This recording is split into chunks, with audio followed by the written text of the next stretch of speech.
Hello student, आज की class में हम 9वीं कक्षा गणित का अध्याय 9 समांतर चतुर्भुज और उनके समांतर चतुर्भुज और त्रिभुजों के क्षेत्रफल का अध्ययन करेंगे।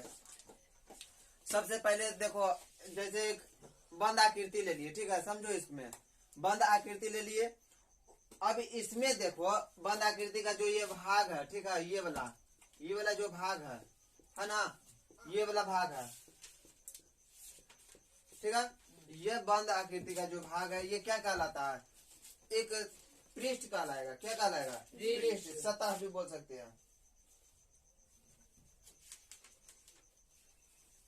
ठीक है। ये पृष्ठ हो गया। इसको तलीय क्षेत्र भी बोल सकते हैं, तलीय भाग भी बोल देंगे। क्या बोलेंगे? तलीय क्षेत्र, तलीय क्षेत्र, ठीक है। सभी का ये क्या हो गया?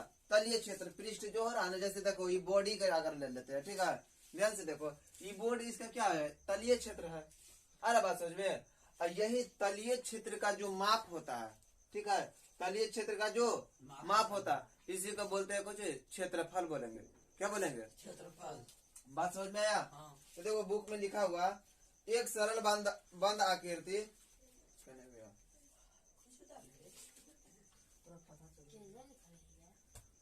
सबसे शुरुआती में निकला, जब चैप्टर स्टार्ट है ना, उसी टाइम निकला। एक सरल बंद आकृति द्वारा तल का घेरा हुआ भाग उस आकृति का संगत तलीय क्षेत्र कहलाता है। ये वाला बताए क्या कहलाता है? तलीय क्षेत्र कहलाता है। और इसी तलीय क्षेत्र का माप क्या कहलाता है? उस आकृति का क्षेत्रफल कहलाता है। इंग्लिश में एरिया बोलते हैं। बात समझ में आया? ये चीज क्षेत्रफल की जगह तो समझ में आया।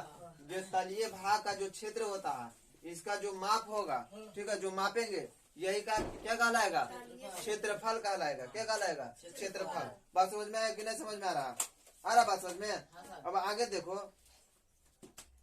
अब आता है सर्वाक्षम। सर्वाक्षम किसे कहते हैं? तुम लोगों को पिछला क्लास में बताया ना, बहुत सारा बताया। सर्वाक्षम आकृति, सर्वाक्षम आकृति, सर्वाक्षम आकृति। सर्वाक्षम एक बार फिर से बता देते हैं, सर्वाक्षम आकृति किसे कहते हैं। जैसे देखो, ये मेरा हाथ है, क्या है? सर्वाक्षम है। मतलब ऐसा दो आकृति जो एक दूसरे को परस्पर क्या करे? पूरी तरह से ढक ले। अगर ये वाला कर रहे थे, ये ढक रहा, अगर ऐसे कर रहे थे, ये वाला ढक रहा, तो ये क्या हो गया? सर्वाक्षम हो गया। क्या हुआ? सर्वाक्षम हो गया। बात समझ में आ रहा? जैसे देखो, हाँ, जैसे ये दो त्रिभुज ले लेते हैं, समझने के लिए ऐसे समझना, ठीक है। दो त्रिभुज ले लिए और दोनों क्या है?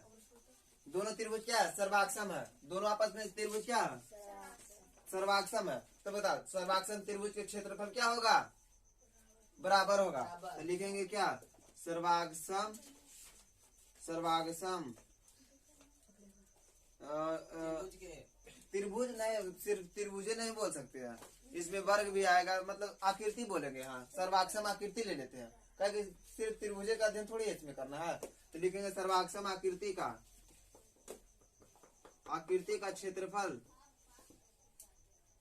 क्या होता है? बराबर होता है। बराबर होता है। ये चीज समझ में आया? अगर दो आकृति सर्वाक्षम है तो उसका क्षेत्रफल क्या आएगा?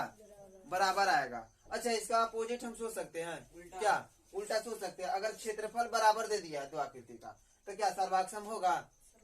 हाँ। नहीं हो सकता है। हो भी सकता है, नहीं भी हो सकता। कैसे? दे देखो, जैसे एक आयत ले लेते हैं समझने के लिए, ठीक है। एक आयत ले लेते हैं, यहाँ से लो समझ से। एक आयत ले लिए, इसका क्षेत्रफल मानते हैं, इसका लंबाई चौड़ाई लेते हैं। क्या कर रहे हैं? एक वर्ग ले लेते हैं। ये मान लीजिए 4, इसका जो भुजा है 4 4 है, तो इसका क्षेत्रफल क्या होगा? भुजा स्क्वायर होता है। वर्ग का क्षेत्रफल क्या होता है? 4 गुना 4 आने कितना होगा? 16 हो गया। अब ये वाला मान लेते हैं, इसका लंबाई 4 हो गया, इसका चौड़ाई 2 हो गया, मानते हैं। तो इसका क्षेत्रफल होता है LB, लंबाई गुना चौड़ाई होता है ना। तो 4 गुना 8, ना लंबाई गुना चौड़ाई हो जाएगा 8 लेते हैं। कितना ले लेते हैं? 8। ये भी 8, 8 दूनी 16। अब देखो, दोनों 16 16 के बराबर हो गया। क्षेत्रफल दोनों बराबर हो गया। क्या हुआ? बराबर। अब ध्यान से समझो, देखो ध्यान से, कहाँ ध्यान है? देखो दोनों का क्या हो गया, क्षेत्रफल बराबर ले लिए। हाँ। अब बता दोनों एक दूसरे को ढक पाएगा, नहीं ढकेगा ये? नहीं तो इसीलिए हम बोल सकते हैं इससे हम क्या बोल सकते हैं कि सर्वाक्षम त्रिभुज मतलब सर्वाक्षम आकृति का क्षेत्रफल बराबर होता, न कि बराबर क्षेत्रफल का सर्वाक्षम हो सकता है। ऐसे नहीं बोल सकते, उल्टा समझ में आया? हो भी सकता है, नहीं भी हो सकता है। आ रहा बात समझ में? कोई दिक्कत है? ना। आगे बढ़े। आगे देखो तुम लोगों बुक में लिखा है, करा दो सर्वाक्षम आकृति के क्षेत्रफल बराबर होते हैं, परंतु इसका विलोम आवश्यक रूप से सत्य नहीं है। जैसे अभी दिखा है तुम लोगों करके, इसका अपोजिट करके दिखा है ना, क्षेत्रफल अगर बराबर है तो सर्वाक्षम बराबर नहीं है, नहीं हो सकता, ये जरूरी नहीं है। ठीक है। दूसरा क्या करा, यदि एक आकृति द्वारा, जैसे एक बार देखो समझ लो इसको, एक बार समझाते हैं। जैसे मान लीजिए एक फिगर ले लेते हैं, ऐसी कुछ हो, एक फिगर ले लिए, ठीक है, पूरा फिगर ले लिए, ठीक है, बात समझना। इसका पूरा का नाम दे दिए टी, क्या नाम दे दिए? टी नाम दे दिए। अब इसका डिवाइड कर देते हैं, ऐसे अलग हो गया, तो एक नाम क्यू दे देते हैं, एक नाम पी दे देते हैं, ठीक है, क्यू और पी दे दिए। अब बात समझना, इसका जो टी का जो एरिया होगा, टोटल का एरिया, ठीक है, टोटल का क्षेत्रफल क्या होगा, तो हम लिखेंगे एरिया ऑफ टी, ठीक है, तो होगा क्या, area of Q plus area of क्या हो जाएगा, पी। मतलब दोनों के जोड़ के जो होगा किसके बराबर होगा, के बराबर होगा। बस समझ में आया कि ना? हाँ। मतलब इसका एरिया दोनों का जोड़ देंगे तो टोटल का एरिया होगा, टी का एरिया होगा। बात समझ में आया? अब आगे देखो क्या है, एक ही आधार पर एक ही समानांतर रेखाओं के बीच आकृतियां, समझना, आधार दोनों का क्या रहेगा, सेम रहेगा, लेकिन और दोनों क्या होगा, समानांतर होगा, ठीक है। रेखा कैसा होगा, समानांतर होगा। जैसे देखो पहला आकृति की बात करते हैं, ये वाला में ध्यान दो, क्या है, इसका आधार देखो, दोनों का नाम नाम भी देंगे तो कोई दिक्कत वाला बात है, ना भी देते तो ऐसे समझते। देखो जैसे ये वाला भुजा देखो दोनों में कॉमन है ना, तो इसका आधार हो गया दोनों चतुर्भुज के लिए, हो गया ना। तो बता ये आधार दोनों का सेम हो गया, एक ही आधार हुआ ना, और कह रहा है क्या, समानांतर होना चाहिए। देखो तो दोनों समानांतर है ना, तो इसको हम क्या बोलेंगे, एक ही आधार और एक ही समानांतर रेखाओं के बीच आकृति है ये। बस समझ में आया? पहला। दूसरा में भी देखो वैसी है, आधार दोनों का क्या है, देखो ध्यान से, आधार दोनों का क्या है, सेम, और दोनों क्या है, समानांतर है। तीसरा में भी देखो आधार दोनों का क्या है, सेम, और दोनों क्या है, समानांतर है ना। चौथा में भी देखो सेम प्रोसेस है, आधार दोनों का सेम है, दोनों क्या है, समानांतर रेखा पर है। पांचवा भी वैसे देखो, पांचवा में नहीं है, दूसरा है, तीसरा है, चौथा है, पांचवा नहीं है। पांचवा में देखो ध्यान से, पांचवा नहीं है। देखो ये अगर बढ़ाएंगे तो कहाँ आएगा, यहाँ आएगा, हाँ। इस पे जा रहा है नहीं। आधार दोनों का बराबर है, दोनों का आधार एक ही है, लेकिन दोनों समानांतर है नहीं, तो इसको हम क्या बोलेंगे, एक ही आधार और एक ही समानांतर रेखा के बीच आकृति नहीं है। बात समझ में आया? ये बोला नहीं है। और बात करिए इसमें, तो छठा भी देखो वही हाल है, आधार दोनों का सेम है ना, दोनों का आधार सेम है, लेकिन दोनों समानांतर रेखा के बीच है, तो ये भी नहीं है। सात में देखो, सात वाला फिगर कैसे बना दिए हैं, बुक देखना पड़ेगा थोड़ा सा, सही बनाए है ना, साथे पार भैया सही रहना चाहिए। हाँ। सात का भी देखो वही हाल है, देखो ध्यान से, सात का अगर देखे तो आधार देखो कहाँ जाएगा, इसका ऐसे जाएगा, इसके सामने है ना, और इसका देखो कैसे है, ऐसे है। देखो दोनों का आधार सेम है, आधार तो सेम है, लेकिन दोनों समानांतर है, दोनों समानांतर है नहीं है, तो ये भी नहीं होगा। कहना था ये सातवां है, ये वाला भी नहीं है। आठ का देखो, आठ शायद समानांतर है, देखना पड़ेगा, नहीं,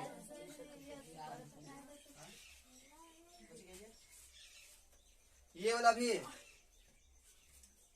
भी क्या, एक ही आधार और एक ही समानांतर के बीच नहीं है। ये वाला भी जैसे देखो, इसका आधार कैसे जाएगा, यहाँ जाएगा, और ये कहने नीचे रह गया, तो ये भी नहीं होगा। बात समझ में आया? देखो ध्यान से।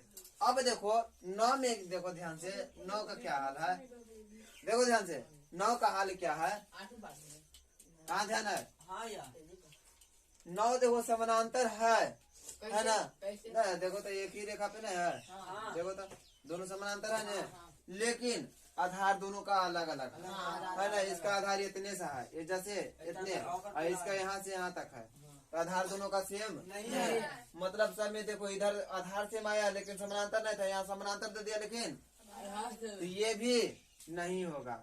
बात समझ में आ रहा बात? दोनों सेम होना चाहिए। हाँ दोनों सेम होगा तब बोलेंगे क्या एक ही अच्छा, आधार बता। और एक ही समानांतर रेखा के बीच आखिर दूसरा वाला पहला बोलो बता कैसे सेम है। क्या पहला एक ही रेखा पर है यार। एक ही रेखा पर है। हाँ देखो आधार दोनों सेम भी है। देखो ध्यान से ऐसे है, हाँ, ये देखो ऐसे है एक ही पे, और दोनों का आधार देखो ये जैसे है, हाँ हाँ आधार भी सेम है। हाँ। नहीं आधार देखो ये जब तक है ना पेंदिया दोनों का, हाँ। दोनों का पेंदी ये वाला खाली है अलग ऐसे होला घुमावल हल्का। है ना? तो दोनों का आधार एक ही है हाँ। लेकिन और समानांतर है, तो इसलिए इसको बोलेंगे क्या एक ही आधार और एक ही समानांतर के बीच आकृति है। है। है बात समझ में? और ये जो प्रश्नावली 9.1 है इसी पे पूरा डिपेंडेड है, समझ में आया? इस पे पूरा ही बन जाएगा, तो जल्दी से करो उसको भी कर लेते हैं, जल्दी करो। चलो एक्सरसाइज 9.1 का अब क्वेश्चन देखो। पहला क्या है, पहला इस फिगर के बारे में बताना है कि एक ही आधार और समानांतर रेखा के बीच है कि नहीं है। तो देखो ध्यान से, आधार दोनों का सेम है डीसी, हाँ हाँ ध्यान है, आधार दोनों का सेम है, और देखो दोनों समानांतर है, ए भी समानांतर है डीसी, हाँ है ना, दोनों समानांतर भी है, आधार भी दोनों का सेम है। तो क्या लिखेंगे, त्रिभुज, ध्यान से देखो त्रिभुज कौन बोला, सी डी एवं चतुर्भुज बना तो रहे हैं, चतुर्भुज कौन, ए बी सी डी। समझ नहीं आते भाई। देखो ध्यान से, एक ही आधार क्या सी डी तथा दोनों समानांतर कैसे समानांतर बताओ, सी डी समानांतर ए बी है, बन गया पहला। बस समझ में आया? ऐसा करके लिखना है। अब देखो इसमें देखो ध्यान दो, दोनों का आधार सेम है लेकिन समानांतर है नहीं है, तो बोल देंगे क्या, ये बोलेंगे चतुर्भुज कौन हो जाएगा, एक हो जाएगा एस एम एन आर और एक हो जाएगा क्या S P Q R S. दोनों चतुर्भुज में क्या है, आधार दोनों का सेम है और दोनों समानांतर नहीं है, ऐसे लिख देंगे। बात समझ में आया? लिख पाएगा खुद से? अब ऐसे इसमें देखो दोनों का आधार देखो सेम है, आधार क्या है इसमें, आधार हो गया, आधार लिखेंगे, आधार क्यू आर है, हाँ क्यों है ना, समानांतर देखो है क्या क्यू आर, समानांतर क्या है एस पी, है ना समानांतर, सब ऐसे लिख देंगे। इसके बारे में क्या लिखेंगे, देखो इसका आधार देखो अलग है, समानांतर है लेकिन आधार क्या है अलग है। यहाँ नाम भी होगा, यहाँ क्या नाम है, नाम होगा यहाँ कुछ नहीं क्यूपी है, हाँ भैया है QC क्यूपी है, हाँ सही अरे एक के बात नहीं है, हाँ सही है तो। कोई दिक्कत नहीं, तो वैसे है। ऊपरी जैसे बार तो 12 एक नंबर की। क्यूपी है ना, हाँ। कोई दिक्कत नहीं, उससे क्या दिक्कत है, ध्यान दो। अब देखो आधार दोनों का अलग अलग है ना, आधार अलग अलग लेकिन दोनों क्या है? समानांतर है, तो ये क्यों होगा, एक ही आधार और एक ही समानांतर के बीच नहीं है, ये वाला नहीं होगा। वैसे लिख देंगे, ठीक है, दोनों का आधार लिख देंगे, इसका आधार लिखेंगे पी क्यू, इसका आधार लिखेंगे बी सी, और समानांतर लिखेंगे ए डी समानांतर सी बी समानांतर है, ठीक है। चलो इसमें भी देखो ये, हाँ ये हो जाएगा। देखो आधार दोनों का क्या हो गया, आधार सेम है, आधार दोनों का आधार एडी है ना, और समानांतर भी देखो एडी समानांतर क्या है बी क्यू, है ना, ये वाला समानांतर है, तो ये वाला होगा एक ही आधार और समानांतर रेखा के बीच होगा। और इसका देखो आधार सभी का आधार क्या हो जाएगा, आधार सभी के पीएस हो जाएगा, पीएस क्या होगा, आधार दोनों सभी का क्या हो गया पीएस। अब देखो समानांतर है, सबका अलग अलग है ना, अलग अलग। अगर ये चतुर्भुज की बात करें तो ये अलग ही है, एकराम बात करें तो ये अलग ही हो जाएगा, ये बात करें तो अलग समानांतर नहीं है, लेकिन आधार सबका क्या सेम है, तो ये भी एक ही आधार और समानांतर के बीच नहीं होगा। इस प्रकार अध्याय 9.1 समाप्त हो गया। बस हो गया, कहीं दिक्कत है? चलो तो आप जल्दी से नोट करो इसको।